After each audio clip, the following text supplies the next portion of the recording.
فرعون کو اس نے وہ خواب دیکھ لیا تھا کہ ایک ستارہ اٹھے گا اور پھر وہ گرے گا تو میری ساری سلطنت کو تباہ کر دے گا۔ نجومیوں سے اس نے پوچھ لیا، اس نے کہا کہ ایک بچہ پیدا ہوگا جو تیری سلطنت کو تباہ کرے گا۔ چاہیے تو یہ تھا کہ وہ توبہ کرتا، لیکن اس نے کیا کیا کہ اس نے بچوں کو قتل کرانا شروع کیا۔ یذبحون ابناءکم، ذبح کرا دیتا تھا تمہارے بیٹوں، اور بچیوں کو وہ زندہ رکھتا تھا۔ تو حضرت موسیٰ جب پیدا ہوئے تو ان کی والدہ نے پتہ کیا کیا، ان کو ایک صندوق میں بند کر کے دریا میں بہا دیا۔ اب دریا میں بہتے جا رہے ہیں تو ماں تھی تو پریشان بھی ہو گئی، ان کی ہمشیرہ کو کہنے لگی ذرا دھیان رکھنا کدھر جاتے ہیں۔ حضرت موسیٰ علیہ السلام دریا میں بہتے بہتے نا فرعون نے نا دریا کے کنارے مکان بنایا ہوا تھا۔ آپ کو پتہ ہے بادشاہوں کا ذوق ہوتا ہے، آج کل ہمارے جو حکمران ہیں انہوں نے اس کا نام فارم ہاؤس رکھا ہوا ہے، میرا فارم ہاؤس، اور پرانے زمانے میں لوگ ڈیرا کہتے تھے۔ تو اس نے بھی اس طرح کا فارم ہاؤس بنایا ہوا تھا۔ وہاں پہ حضرت موسیٰ علیہ السلام تیرتے ہوئے تابوت کے اندر صندوق کے اندر جا رہے ہیں۔ فرعون اور ان کی بیوی حضرت آسیہ بے اولاد تھیں، بڑی تڑپ تھی بیٹے کی، وہ بھی وہاں کھڑی تھی۔ صندوق تیرتا ہوا آیا تو فرعون نے کہا کہ جاؤ پکڑ کے لاؤ دیکھو کیا ہے۔ جب وہ لے کے آئے نا تو آپ کی ہمشیرہ جو نگرانی کر رہی تھی پریشان ہو گئی کہ یہ تو اس کے ہاتھ لگ گئے، یہ تو اب مار ڈالے گا۔ لیکن جب خوبصورت اور چمکتا ہوا بچہ دیکھا تو بی بی آسیہ کہنے لگی یہ بنی اسرائیل کا ہے ہی نہیں، یہ تو پتہ نہیں کہاں سے بہتا ہوا یہاں آ گیا ہے، تم ایسے ہی چھوڑ، یہ پتہ نہیں کہاں سے رکھ نہ لیں، رکھ نہ لیں۔ تو حضرت موسیٰ علیہ السلام وہ کہنے لگا نہیں انہی کے ہیں، موسیٰ علیہ السلام اسی کے ہیں۔ تو آسیہ کہنے لگی تیرے تو سر پہ نا بس بھوت ہی سوار ہو گیا، ہر وقت وہی لوگ تجھے یاد رہتے، یہ پتہ نہیں کہاں سے بہ کے آیا۔ اب رکھ لیا، مان گیا فرعون۔ آپ فرعون کے گھر میں جو اس لیے بچے مروا رہا تھا کہ میری سلطنت حضرت موسیٰ پیدا نہ ہو جائیں، تو اسی کے گھر میں پرورش پانے لگے، اسی کے گھر میں۔ اب عورتیں منگائیں گئی دودھ پلانے کے لیے، تو حضرت موسیٰ علیہ السلام کسی بی بی کا دودھ نہیں پیتے، تو آپ کی ہمشیرہ نہ وہیں دائیں بائیں گھومتی رہتی۔ تو کہنے لگی جناب آسیہ سے کہ میں ایک بی بی کو جانتی ہوں، بڑی صاف ستھری ہے، مجھے امید ہے یہ بچہ اس کا دودھ پیے گا۔ تو فرعون کہنے لگا دوڑ کے لا، تو وہ اپنی والدہ کو لے کے آئیں تو حضرت موسیٰ نے فوراً دودھ پینا شروع کر دیا۔ فرعون کو پھر تھوڑا شک ہوا۔ ایک روایت یوں بھی لکھی ہے بعض لوگوں نے کہ فرعون ایک دن اٹھایا ہوا تھا حضرت موسیٰ کی، ابھی تھوڑی سی عمر تھی، تو آپ نے اس کی داڑھی پکڑ کے تو ایک گھونسا دے مارا، جلالی تو شروع سے ہے نا۔ تو کہنے لگا آسیہ تو مان نہ مان یہ بچہ وہی ہے۔ تو حضرت بی بی آسیہ کہنے لگی کہ تجھے غلط فہمی ہے، یہ وہ نہیں ہے۔ اس نے کہا دیکھو نا یہ تو اٹھاتی ہے تو پیار کرتا ہے، اور میرے جب قریب آتا ہے تو اس کے لب و لہجے میں تلخی محسوس کرتا ہوں۔ اس نے کہا بچوں کو کیا پتا۔ خیر ایک طرف اس نے کھانے پینے کی چیزیں رکھ دی، ایک طرف انگارے رکھ دیے۔ وہ بھی حضرت آسیہ کہتی ہیں کہ تجھے سمجھ آئے بچے بچے ہوتے ہیں، حضرت موسیٰ بچے تو تھے پر تھے تو اللہ کے نبی نا، اللہ کے نبی تھے۔ جب اس نے کہا نا یہ بچے ہیں تو حضرت موسیٰ علیہ السلام بجائے انگاروں کی طرف جانے کے، نبی تھے، وہ سیدھے کھانے پینے والی چیزوں کی طرف بڑھنے لگے۔ فرعون کہنے لگا آپ بتا۔ اللہ تعالیٰ نے حضرت جبریل کو بھیجا، انہوں نے کہا ادھر نہیں جانا آپ ادھر جائیے۔ تو آپ آگ کی طرف گئے اور ایک کوئلہ اٹھا کے زبان پہ رکھ لیا۔ تو آسیہ کہنے لگی سمجھ آئی، بچے کو کیا پتا کدھر جانا ہے کدھر نہیں جانا، اگر وہ اتنا ہی خیال ہوتا وہی بچہ ہوتا تو آگ۔ اور بعض مفسرین نے لکھا ہے یہ جو حضرت موسیٰ دعا مانگتے تھے نا رب اشرح لی صدری ویسر لی امری، یہ وہ آگ کا انگارہ جب کوئلہ منہ میں رکھا تھا نا تو اس کی وجہ سے زبان میں کچھ لکنت آ گئی، تو آپ دعا کرتے تھے کہ یا اللہ میری زبان کی وہ بند گرا کھول دے تاکہ میں کھل کے فرعون کے سامنے بات کر سکوں۔ وہیں حضرت موسیٰ پلنے لگے، وہیں پلے، وہیں جوان ہوئے، وہیں اللہ نے ساری دولتیں دی، بہن بھی ملی، ماں بھی ملی، اور سارے عزیزوں کا پیار بھی ملا۔ اسی گھر کے اندر اللہ نے پرورش کر کے فرعون کے ظلم سے بنی اسرائیل کو نجات عطا فرمائی۔ موسیٰ بھی فرعون کے گھر میں پلنے لگے، اور جب جوان ہو گئے تو فرعون کے ہاں جو ظلم ہوتا تھا حضرت موسیٰ اس پر بول پڑتے تھے، جلال فرماتے تھے۔ تو فرعون پھر ناراض رہنے لگا، یہاں تک کہ اس نے آپ کو نکال دیا آپ تشریف لے گئے وہاں سے. تو حضرت موسیٰ ایک دن شام کے وقت دوبارہ آئے بستی میں، لوگ سوئے ہوئے تھے. تو دو آدمی، ایک بنی اسرائیل میں سے اور ایک فرعون کی اپنی قوم میں سے، وہ دونوں آپس میں جھگڑ رہے تھے. لیکن وہ جو حضرت موسیٰ کی بنی اسرائیل کی قوم کا شخص تھا، اس پر وہ قبطی، وہ جو فرعون کے قریبی لوگوں میں سے تھا، وہ ظلم کر رہا تھا اور بوجھ اٹھانے کی بات کر رہا تھا. اب اس نے حضرت موسیٰ کو پکارا کہ یہ دیکھے میرے ساتھ کس طرح کی بات کر رہا ہے. تو حضرت موسیٰ کا ارادہ بھی نہیں تھا، آپ نے بس اس کو سمجھایا. پر کچھ لوگوں کو سمجھ، تو حضرت موسیٰ نے پھر ایک مکہ مارا، ایک گھونسا مارا، صرف ایک ہی. یہ کئی تگڑے اور دلیر اس طرح کے بھی ہوتے ہیں کہ گھونسا ایک بھی برداشت نہیں کرتے. وہ ایک مارا، آدمی دھڑام سے زمین پہ گرا اور ماری گیا. حضرت موسیٰ کا ارادہ نہیں تھا لیکن وہ مر گیا. حضرت موسیٰ علیہ السلام نے اس بات پر اپنے رب سے استغفار بھی فرمائی. قرآن کہتا ہے کہ انہوں نے معافی چاہی کہ اللہ میرا ارادہ نہیں تھا. بہرحال اگلے دن نا حضرت موسیٰ دوبارہ آئے. وہ سنا کرتے تھے نا ہم کہ بیوقوف دوست سے عقل مند دشمن بہتر ہوتا ہے. وہ کم از کم دشمنی تو عقل مندی سے کرتا ہے نا، لیکن جو بیوقوف دوست ہو بیوقوفی. حضرت موسیٰ دوبارہ آئے تو وہ بنی اسرائیلی اگلے دن کسی اور سے جھگڑا کر رہا تھا.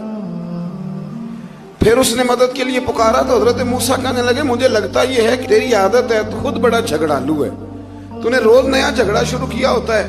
حضرت موسیٰ جب اس کی طرف بڑھے نہ ڈانٹنے کے لیے تو اس نے شور کرنا شروع کر دیا. کہنے لگتا ہے جس طرح آپ نے اسے کل قتل کیا تھا مجھے بھی قتل ہی کریں گے.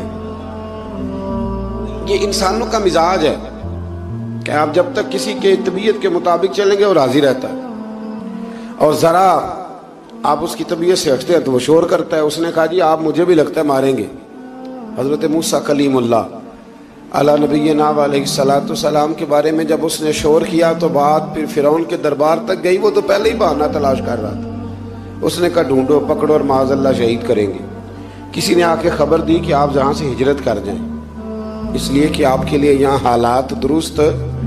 اور بھائی یہ چھوڑ دیا کریں بات کہ فلاں آدمی کے حق میں فلاں جگہ حالات کیسے خراب ہوئے تو نبی کریم علیہ السلام مکہ چھوڑ کے کیوں آئے، حضرت موسیٰ علیہ السلام نے ہجرت کیوں فرمائی.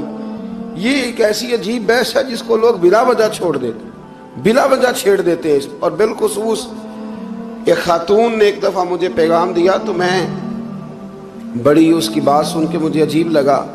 وہ کہنے لگی کہ دوسری جگہ میری شادی ہوئی ہے، مجھے طلاق ہو گئی تھی، تو مجھے ایک تانا روز سننے کو ملتا ہے تو اتنی اچھی ہوتی تو وہاں نہ رہ لیتی. تو بھئی یہ کوئی تانے والی بات ہے؟ کوئی ضروری ہے کہ بیوی غلط ہوتی ہے تو طلاق ہوتی ہے؟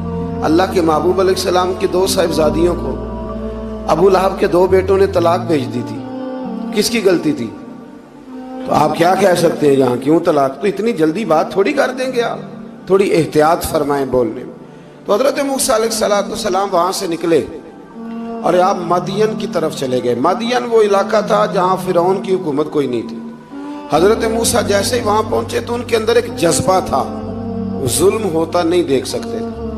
جب وہاں پہنچے تو انہوں نے دیکھا لوگ اپنے اپنے جانوروں کو گھاٹ پہ پانی پلا رہے ہیں اور 2 خواتین ہیں وہ بالکل پیچھے کھڑی ہیں. تو حضرت موسیٰ کلیم آگے بڑھ کے کہنے لگے تم کیوں نہیں پانی پلاتی؟